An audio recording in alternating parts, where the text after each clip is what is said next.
o'simliklarsiz vodiydagi taqir cho'l. Hojar onamiz chanqagan farzandlari Ismoil alayhisalomga suv qidirish bilan sarson edilar. U yoqdan bu yoqqa tinmay yugurardilar.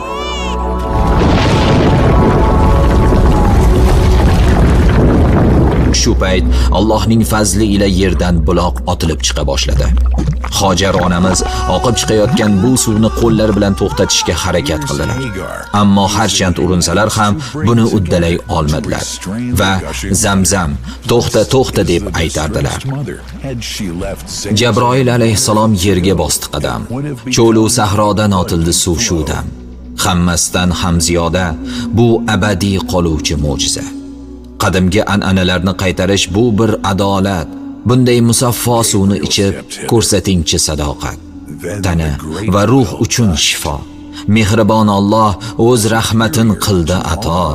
Payg'ambar sabab bo'ldi uning barokati yanada a'lo.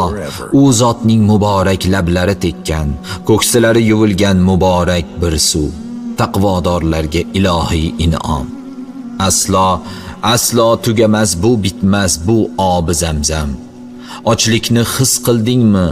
Bo'l unga mehmon. Ichuvchining qondirar chanqog'in va ochligin shu on. Ochlik ham, tashnalik ham chekmagay hech qachon. Bu g'aroyibot suvdir abadiy, bunchalar ajoyib quduqtirsan, ey Zamzam mo'jizaviy.